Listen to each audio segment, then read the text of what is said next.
The California sun beat down on Rodeo Drive as Kanye West pulled up to Elite Motors, one of Beverly Hills' most exclusive luxury car dealerships.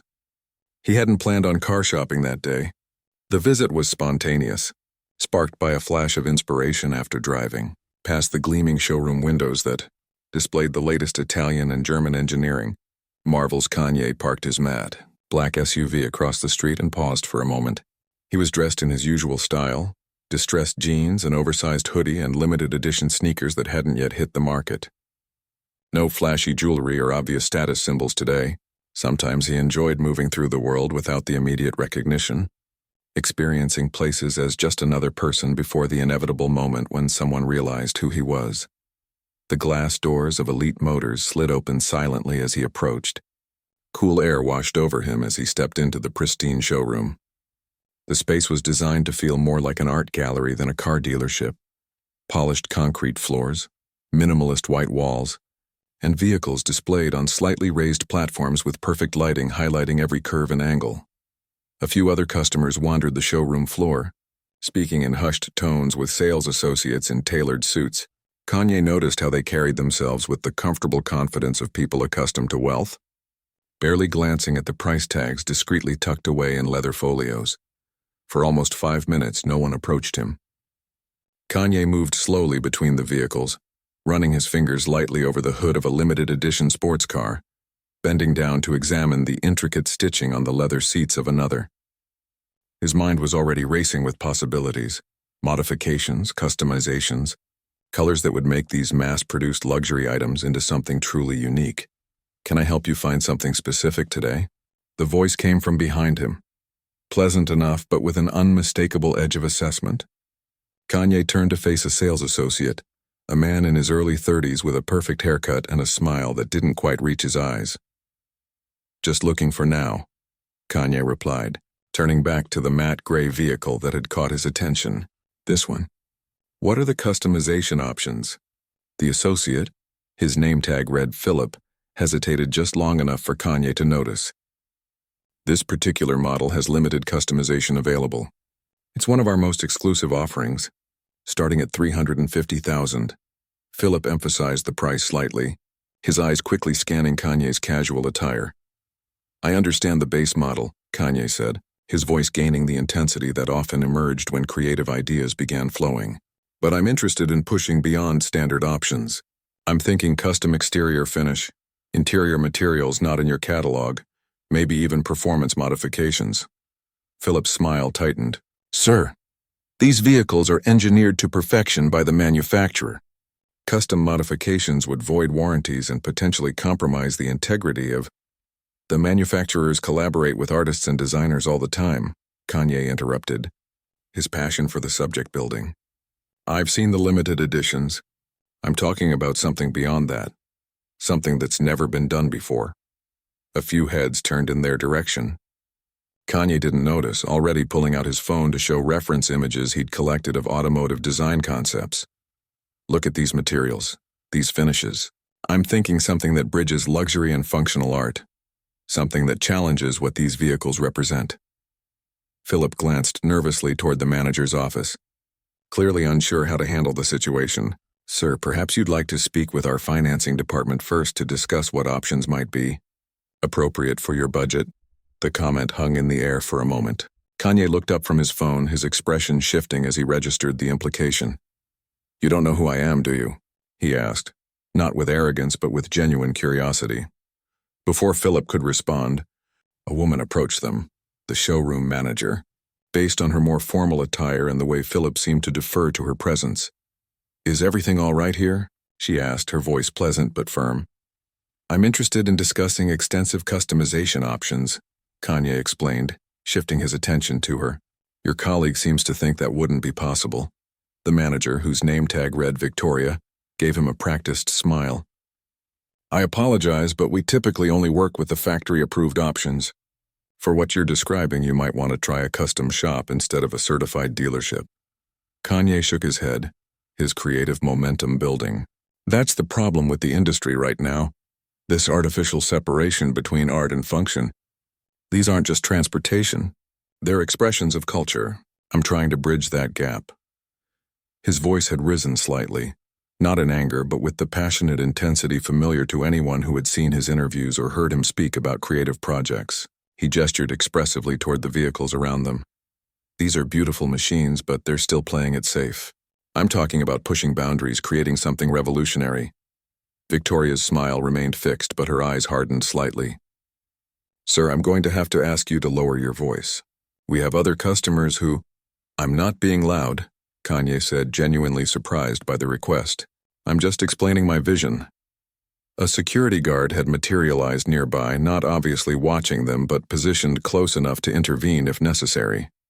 Kanye noticed this and paused, suddenly aware of how the situation was being perceived. Listen, he said, making an effort to soften his tone.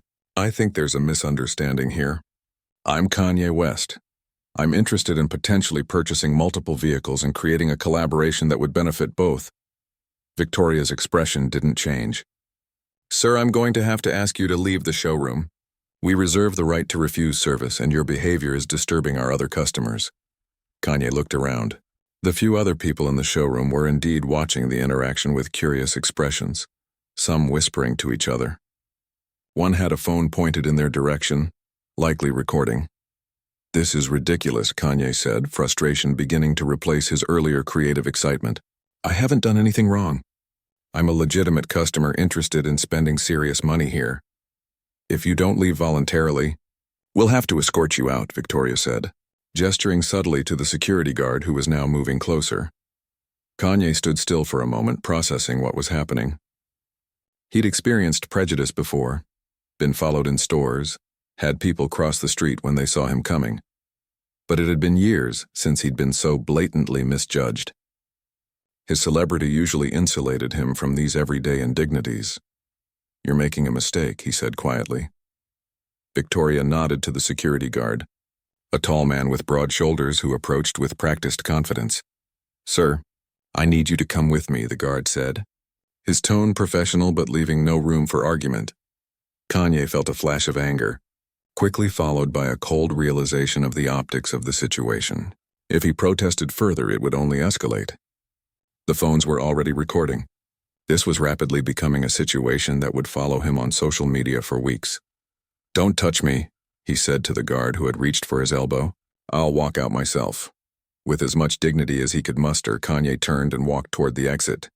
He could feel every eye in the place on him, hear the whispers, sense the phones capturing the moment.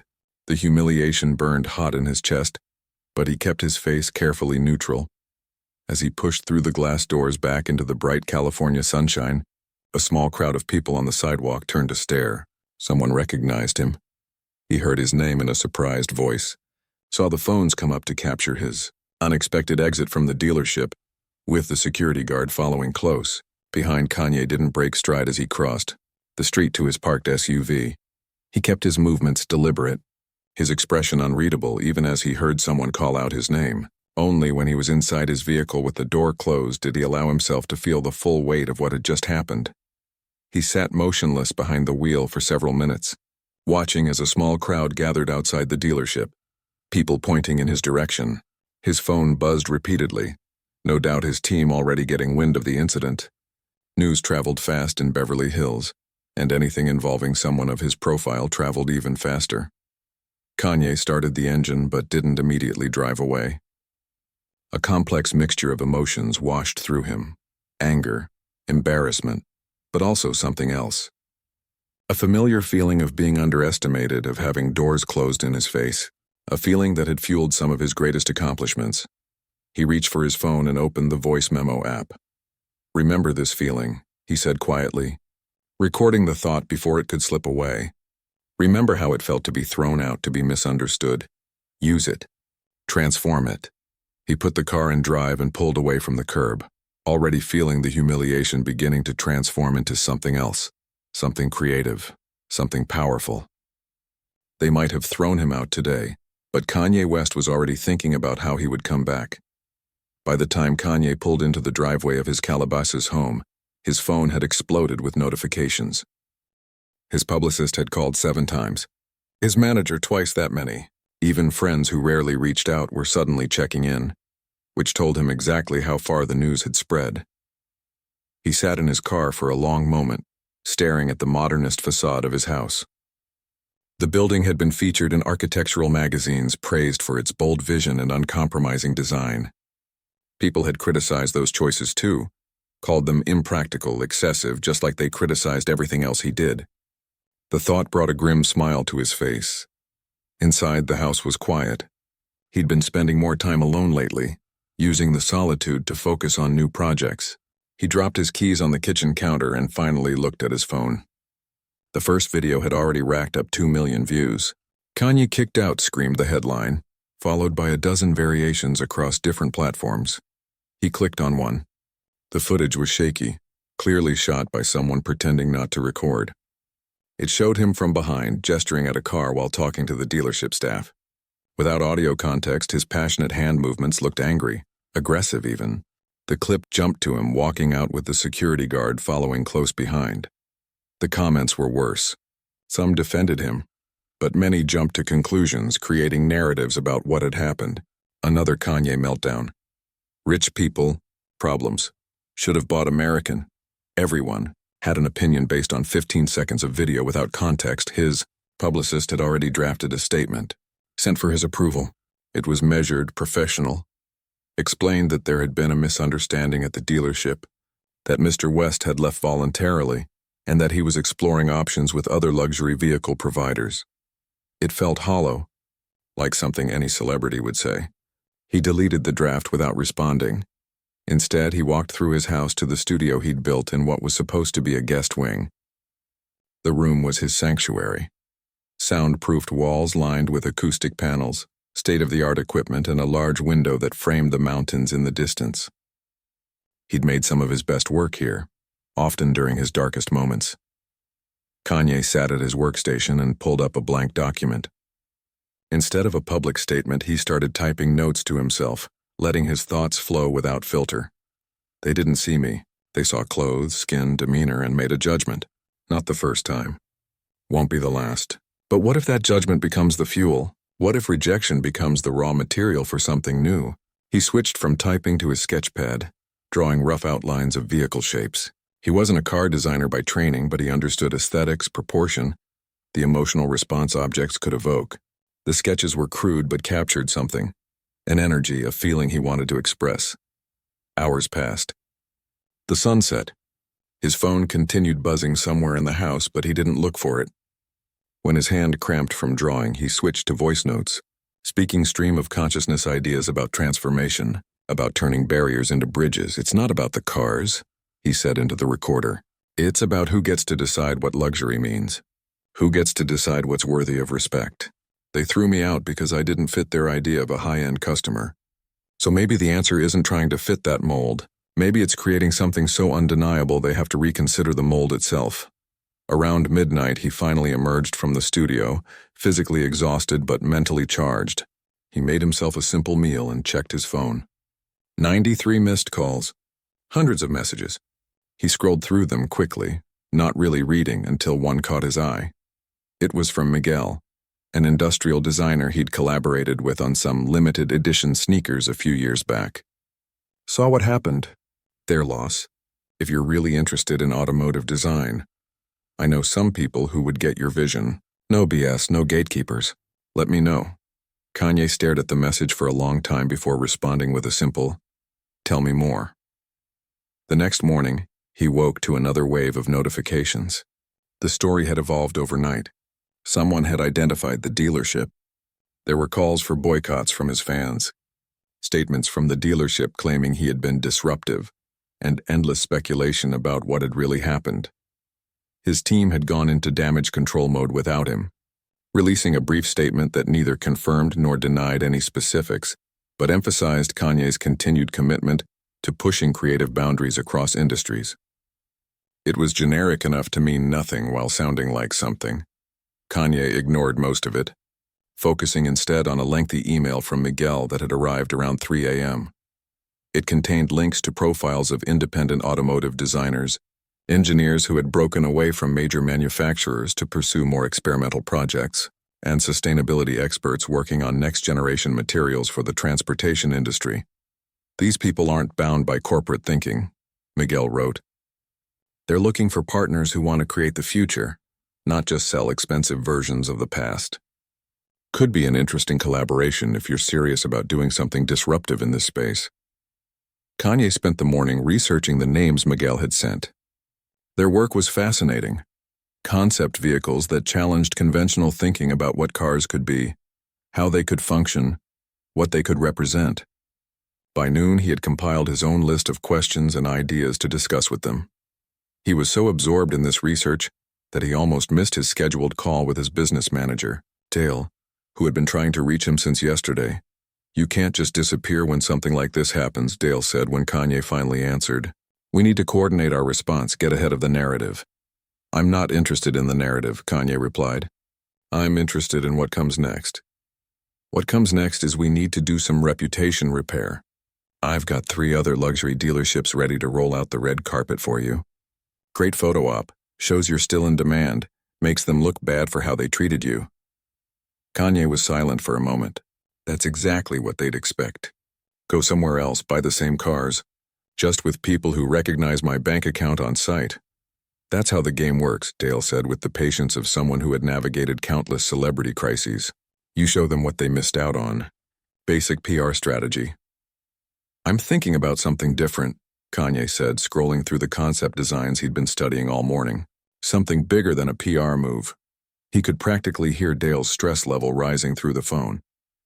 "Bigger how?" "I want to create something. Not just buy something that already exists. I'm thinking about an actual automotive project. Something that changes the conversation." The silence on the other end was telling. Dale had been with him through album launches, fashion lines, and various business ventures. He knew when Kanye had fixated on a new vision. "This isn't just a reaction to what happened yesterday, is it?" Dale finally asked. "It started there," Kanye admitted, "but it's becoming something else now. I've been thinking about expanding into new creative territories anyway." This just clarified things.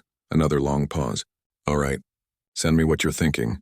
No promises, but I'll look it over. Just maybe respond to some of your friends' messages. People are worried." After ending the call, Kanye did reach out to a few close friends who had checked in. Their responses were supportive but cautious. They'd seen his creative obsessions before, witnessed how fully he could throw himself into new ventures. The pattern was familiar. A setback or criticism would ignite something in him, and that spark would grow into a consuming fire of creative energy. By evening, he had scheduled video calls with 3 of the designers from Miguel's list. The conversation stretched late into the night, jumping from technical specifications to philosophical discussions about the relationship between transportation, status, and cultural expression. These weren't typical automotive industry people. They were visionaries operating on the fringes, and they spoke his language. "The problem with luxury vehicles today," said one designer, a woman who had left a prestigious German manufacturer to pursue more experimental work, "is that they're trapped in an outdated paradigm. They're still essentially 20th century technology wrapped in expensive materials, sold as exclusivity. There's room for something genuinely revolutionary." Kanye found himself energized by these conversations in a way he hadn't felt in months. The humiliation of the dealership incident was already transforming, becoming less about personal rejection and more about systemic limitations he wanted to challenge. Before going to bed, he returned to his studio and pulled up the rough sketches he'd made the night before. With fresh inspiration from the day's conversations, he refined them, adding notes about materials, technology integration, and cultural references he wanted to incorporate. In the corner of one drawing, he scribbled a working title for the project: Rebirth. As he finally lay down to sleep, his phone buzzed with a news alert. The dealership had issued a formal apology, claiming the incident was a regrettable misunderstanding and extending an invitation for him to return. Several other luxury car brands had publicly reached out as well, eager to distance themselves from the controversy by welcoming him to their showrooms. Kanye smiled in the darkness. They still didn't understand. This wasn't about buying a car anymore. It was about creating something that didn't exist yet, something that would make them all rethink what was possible. The rejection had become a gift. It had shown him a door he hadn't noticed before, and now that he saw it, he couldn't imagine walking through any other. 2 weeks after the showroom incident, Kanye sat in a converted warehouse in downtown Los Angeles. The space was massive, 30-foot ceilings, concrete floors, and walls covered in concept sketches, material samples, and technical diagrams. What had started as a reaction to rejection had quickly evolved into something much bigger. "I'm thinking we push the materials further," Kanye said, pointing to a rendering on one of the digital displays. "Traditional luxury is all about leather, wood, chrome, materials that signal wealth because they've signaled wealth for 100 years. We need to redefine what luxury materials even mean." Around the table sat a team that would have been impossible to assemble under normal circumstances. Lena, the automotive designer who had left the German manufacturer, nodded as she made notes. Beside her, Raj, an engineer with expertise in sustainable materials, pulled up samples on his tablet. "We could incorporate these mycelium composites," Raj suggested. "They're carbon negative, stronger than leather in some applications, and can be grown to exact specifications. No two interiors would be identical, truly one of a kind." Kanye paced the length of the table, energy radiating from him. Sleep had become a secondary concern over the past weeks as the vision for the project solidified. This wasn't just about creating a car anymore. It was about challenging the entire concept of what luxury transportation could be. "The form needs to tell a story," he continued. "Most luxury vehicles are aggressive, dominant. They're about imposing yourself on the world. I want something that feels transformative instead. Something that changes how you experience travel, not just how others see you when you arrive." The team had grown organically. After the initial calls Miguel had arranged, word spread through certain corners of the design world that Kanye was working on something revolutionary. People who had been frustrated by the constraints of traditional automotive companies began reaching out. Some were established names with impressive resumes.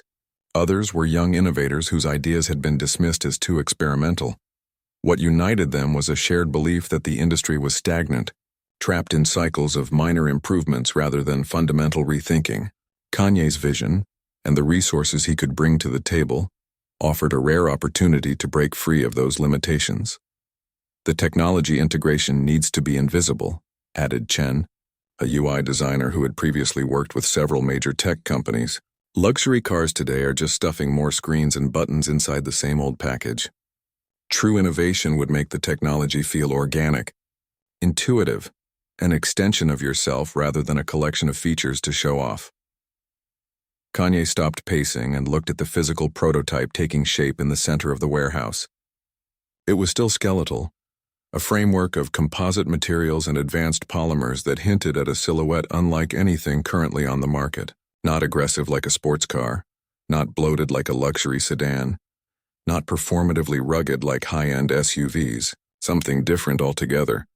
"We're not just designing a vehicle," he said, more to himself than to the team.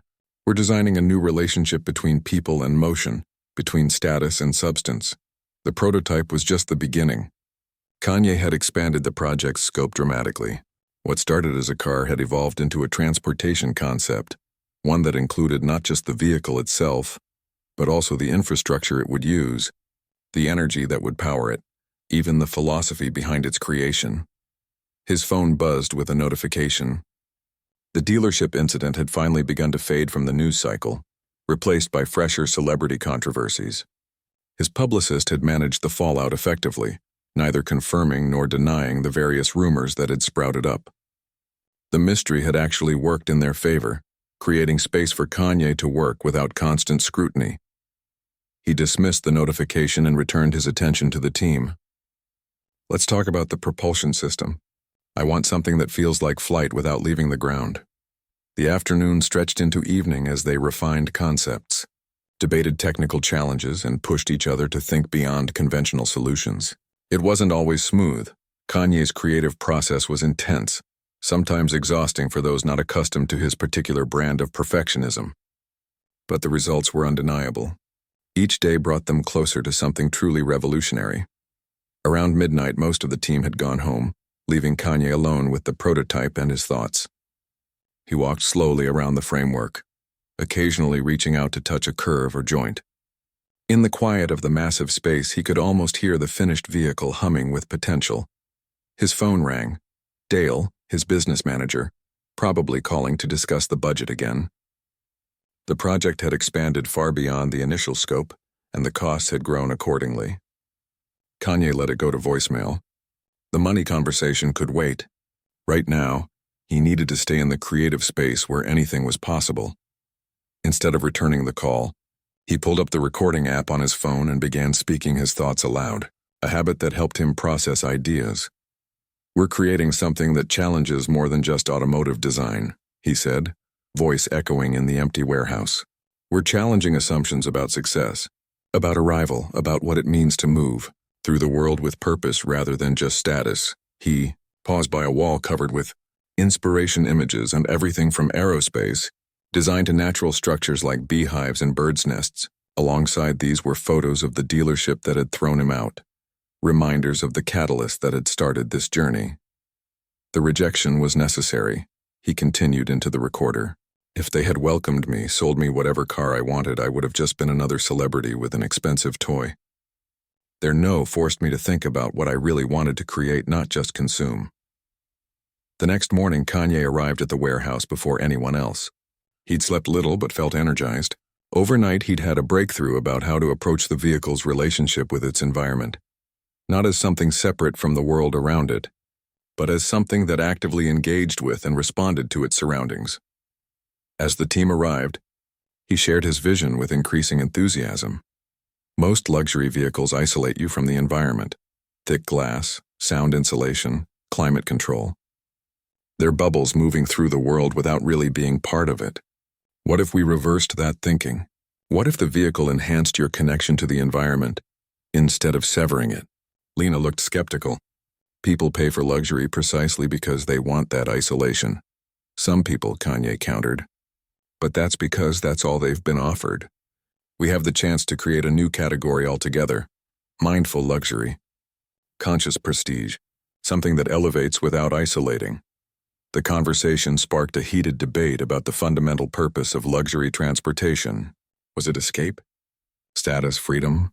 Each team member brought their own perspective, challenging assumptions and pushing the concept in new directions.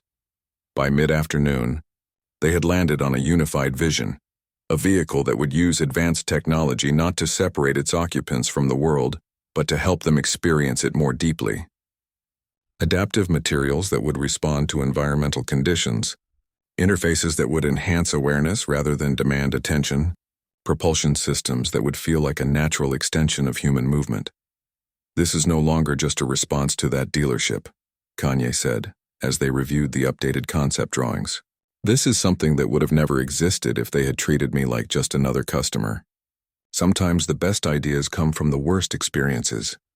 3 months into the project, word began to leak out about what Kanye was creating. Industry publications picked up rumors of a revolutionary vehicle concept. Speculation ran wild, with some suggesting he was creating an electric hypercar to compete with established manufacturers. Others claiming it was an elaborate art project with no practical application. The truth was both simpler and more complex. What had begun as an emotional reaction to rejection had evolved into a genuine vision for transforming how people thought about luxury, mobility, and status. The vehicle they were creating wasn't just a car, it was a statement about values, about the relationship between innovation and tradition, about who got to define what was valuable and why. As the physical prototype took more definitive shape, Kanye found himself thinking less about the incident that had sparked the journey and more about the destination they were heading toward. The dealership's rejection had opened a door he might never have noticed otherwise, leading him down a path of creation rather than consumption.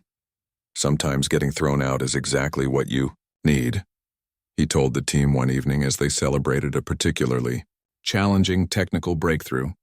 "Sometimes the best way forward is to be forced to create your own path when all the existing ones are blocked." Understanding of how rejection could be repurposed into creation, the humiliation of that day in Beverly Hills had been composted into something fertile and new, proof that resilience wasn't just about bouncing back, but about growing in unexpected directions when the expected path forward disappears.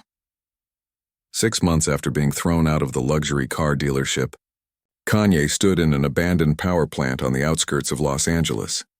The massive industrial space had been transformed over the past weeks. Cleaning crews had removed decades of grime from the soaring windows, Lighting designers had installed an intricate system that highlighted the building's raw architectural features, and in the center of it all, hidden beneath a custom-made cover, waited the culmination of his vision. "What do you think?" he asked Dale, who was walking the perimeter of the space with a clipboard, checking final preparations for tomorrow's event. Dale paused, looking up at the towering ceiling. "It's unconventional," Kanye smiled. "Exactly. Everyone would expect a typical launch event, spotlights, champagne, models posing next to vehicles. All that polished luxury showroom energy." He gestured to the rough concrete and exposed steel beams. "This tells a different story. This says we're creating something new from something forgotten." The symbolism wasn't subtle, but it felt right. Like the power plant, he had taken something discarded. The humiliation of that day in Beverly Hills and transformed it into a source of energy and creativity. The guest list for tomorrow's unveiling was as carefully curated as the space itself. Industry leaders, influential designers, environmental innovators, and cultural figures who shaped how people thought about luxury and status. Notably absent were representatives from traditional luxury car manufacturers, including the dealership that had ejected him. They would learn about his creation along with the rest of the world, through the media coverage that would inevitably follow. "The technical team wants to run through the presentation sequence one more time," Dale said, checking his watch. "They're still fine-tuning the lighting cues for the reveal." Kanye nodded but didn't move. He wanted a moment alone with the space to absorb the feeling of standing at the threshold between vision and reality. For months, this project had consumed him. Every waking hour devoted to pushing boundaries, challenging assumptions, and creating something that expressed not just his reaction to rejection, but his philosophy about what true innovation could look like. "I'll be there in a minute," he said. As Dale left, Kanye walked to the center of the room and lifted a corner of the cover, peering at what lay beneath. The vehicle, though that word hardly captured what they had created, gleamed in the dim light. Its silhouette was unlike anything currently on the market, with flowing lines that seemed to be in motion even when stationary. The materials were revolutionary as well, a combination of sustainable composites, bioengineered surfaces, and reclaimed elements that created a visual and tactile experience that defied conventional categories of luxury. But the true innovation lay beneath the surface.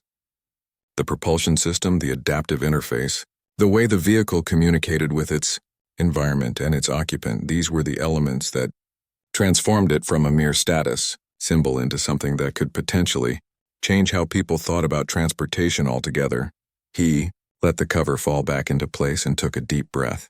Tomorrow would be the moment of truth, when his response to being thrown out of a dealership would be revealed to the world, not as an act of revenge or a display of wealth, but as a genuine contribution to the future of mobility. The morning of the unveiling arrived with unexpected weather, a rare Los Angeles rainstorm that slicked the streets and darkened the sky. Some might have seen it as a bad omen, but Kanye found it fitting. The cleansing rain, washing away the old to make space for the new. He arrived at the power plant early, hours before the guests were scheduled to appear. The technical team was already there, making final adjustments to the lighting and sound systems. The vehicle sat in the center, still covered like a secret waiting to be told. Kanye walked the space one last time, mentally rehearsing his presentation. Unlike his usual public appearances, this one wouldn't be improvisational. The story he wanted to tell, about rejection, resilience, and reinvention, was too important to leave to chance. For once, he had prepared his words carefully, crafting a narrative that would frame the vehicle not just as a new product, but as a new way of thinking about luxury, status, and purpose. "They're starting to arrive," Lena said, appearing beside him. As the lead designer, she would play a key role in today's presentation, explaining the technical innovations that made their creation possible. "Nervous?" Kanye considered the question. "Not nervous, ready. This feels different from other launches, albums, fashion lines. Those were expressions of me. This is something bigger. It's about what's possible when you turn rejection into creation." Guests began to fill the space, their conversations creating a growing buzz of anticipation. Many had come despite having only the vaguest idea of what they were about to see. Kanye West launching something in the automotive space was intriguing enough, but the mysterious nature of the invitations, containing only a time, location, and the cryptic phrase "witness the transformation," had created an irresistible air of exclusivity.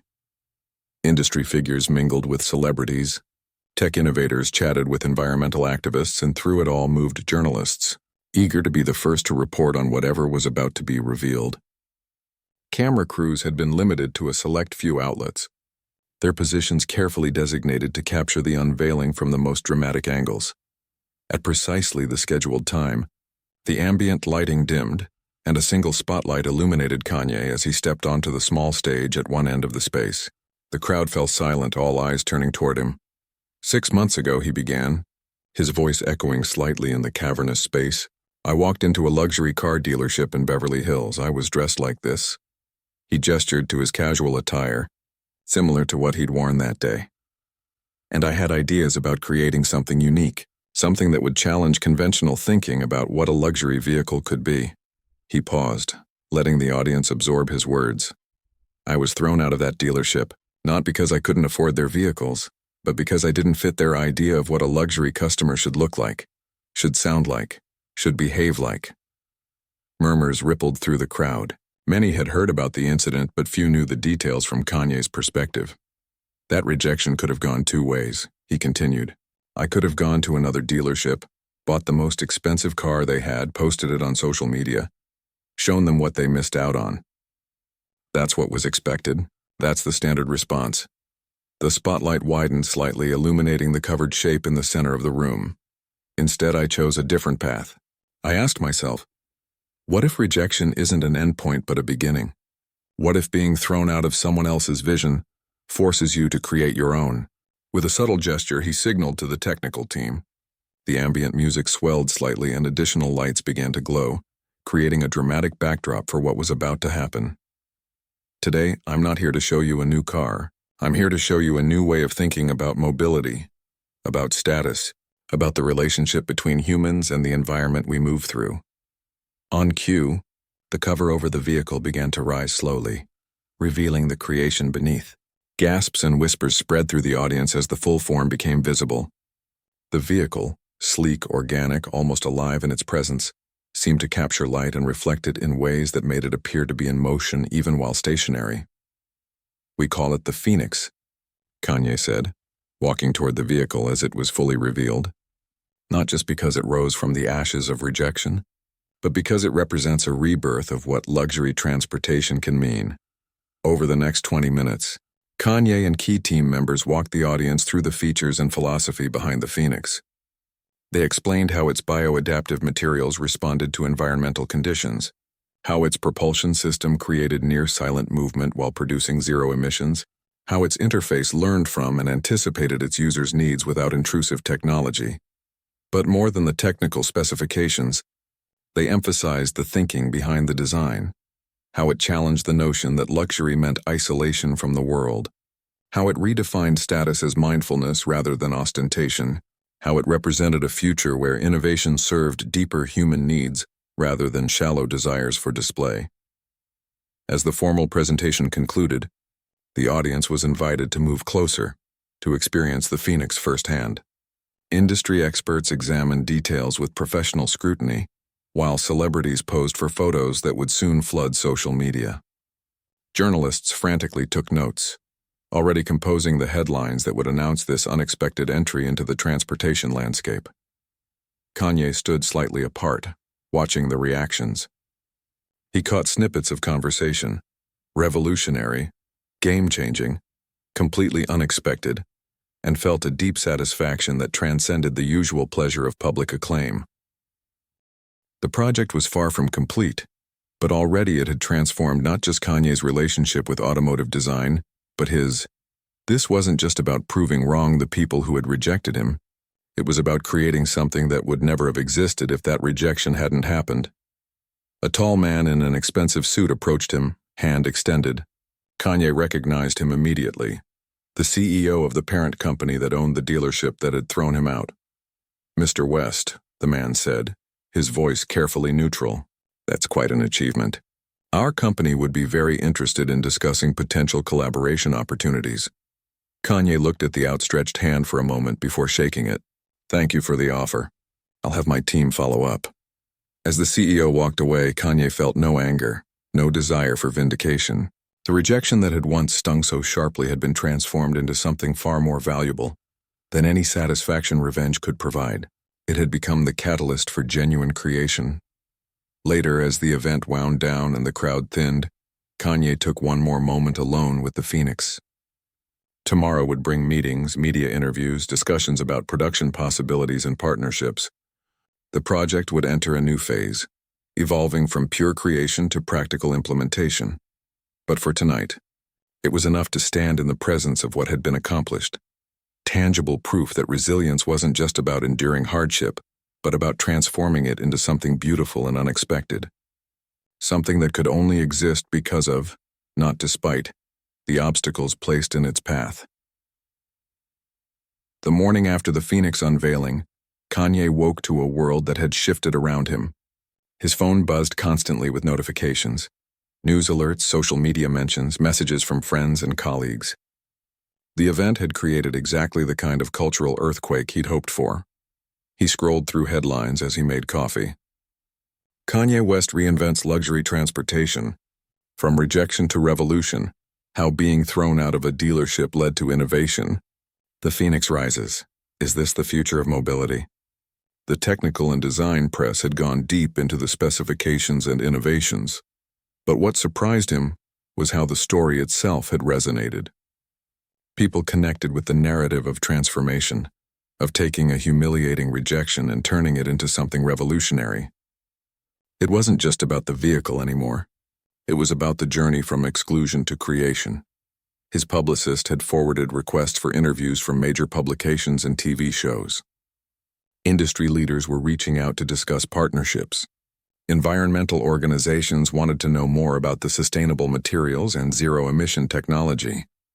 It was overwhelming in the best possible way, but one message stood out from the rest. An email from Victoria, the manager who had thrown him out of the dealership 6 months ago. Mr. West, it began formally, I wanted to personally congratulate you on your impressive achievement with the Phoenix. The innovation you've brought to the industry is remarkable. I also want to extend my sincere apologies for our previous interaction. It was a significant misjudgment on my part, one I deeply regret. If you're open to it, I would appreciate the opportunity to meet and discuss how we might move forward in a positive way. Kanye read the message twice, trying to process his feelings about it.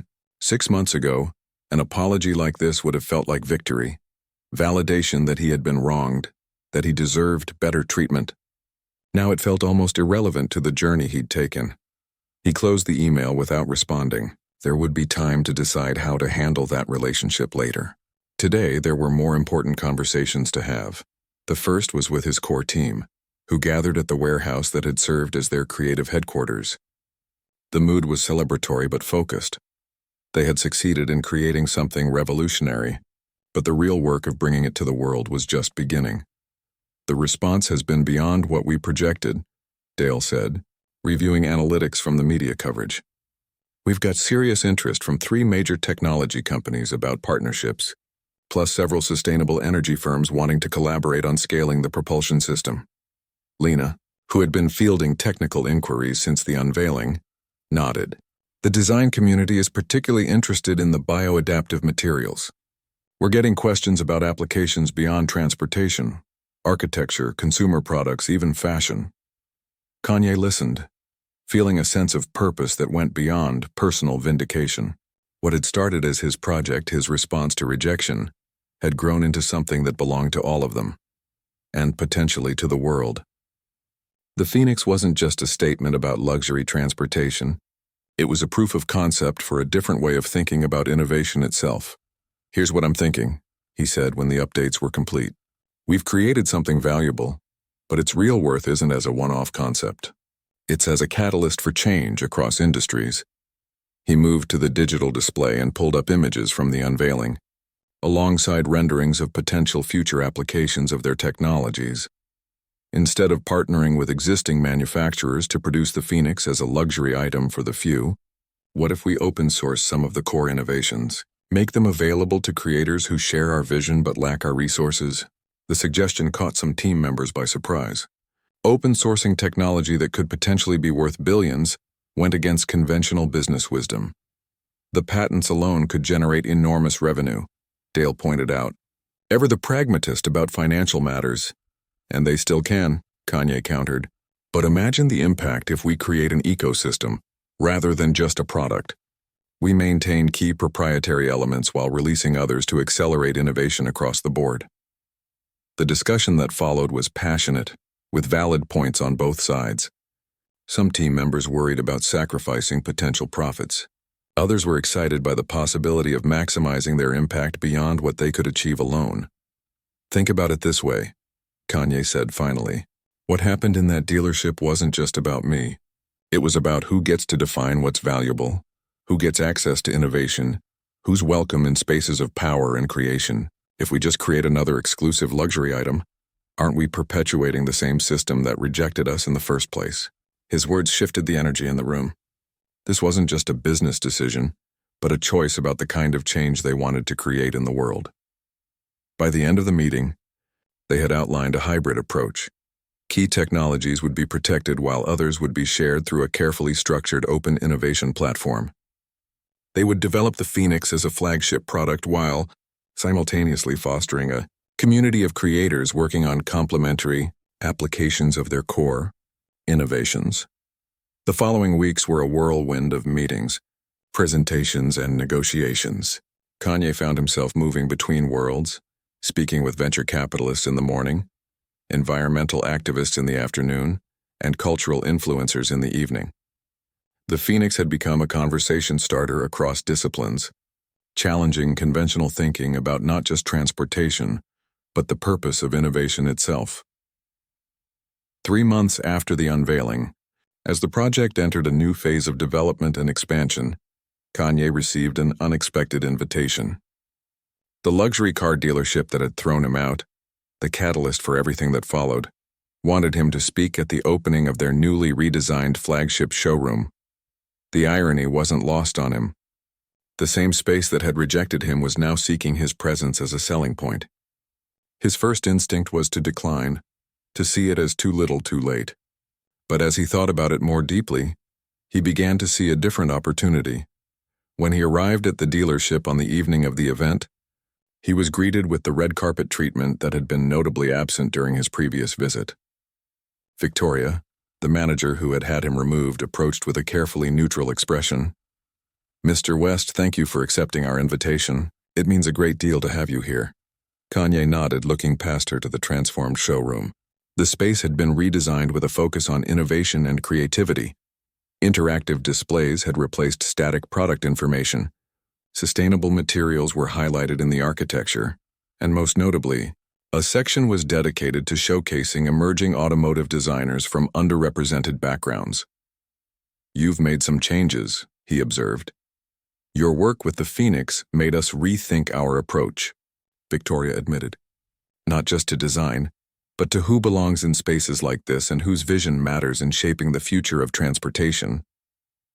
Kanye walked through the showroom, taking in the transformation. It wasn't just cosmetic. There seemed to be a genuine shift in philosophy about what luxury meant and who it was for. His project had influenced not just the products but the culture around them.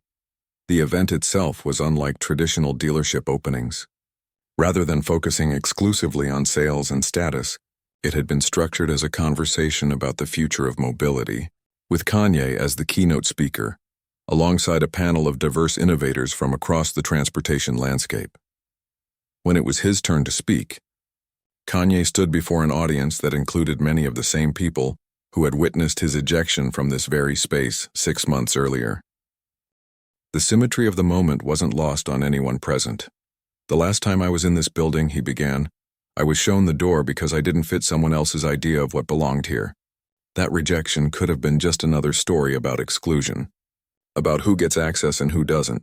He paused, looking around at the transformed space. Instead, it became a different kind of story, not about getting access to what already exists, but about creating something new altogether, something that challenges us to think differently about what we value and why. Over the next 20 minutes, he shared not just the story of the Phoenix, but the larger philosophy that had emerged from its creation. How rejection could be a gift if it pushed you to question the systems that rejected you. How true innovation often came from outsiders who weren't constrained by conventional thinking. As he concluded his remarks, he gestured to the section of the showroom dedicated to emerging designers. The most powerful response to exclusion isn't just finding your way back in. It's creating new spaces where more voices can contribute, where different visions of the future can take shape. That's the real triumph, not proving your critics wrong, but creating opportunities for those who might have been rejected just like you were. The applause that followed was genuine, reflecting not just respect for his achievements but recognition of the larger truth he had articulated. Later, as the event wound down, Kanye found himself standing outside the dealership, looking at the building that had played such an unexpected role in his journey. What had once been a site of humiliation had been transformed, both physically and symbolically, into something more inclusive, more forward-thinking. His phone buzzed with a notification about the open innovation platform they had launched the previous week. Already, creators from around the world were building on the technologies they had shared, developing applications that the original team had never imagined. The Phoenix had become more than a single vehicle. It had sparked a movement. As he walked to his car, not the luxury vehicle he might have purchased had the dealership welcomed him that day, but the Phoenix prototype itself, Kanye reflected on the strange path that had led him here. The rejection that had seemed so bitter in the moment had ultimately pushed him towards something far more meaningful than what he had originally sought. Sometimes, he thought as he drove away from the dealership for the second time, the best thing that can happen is not getting what you thought you wanted. Sometimes being thrown out is exactly what you need to find your way forward.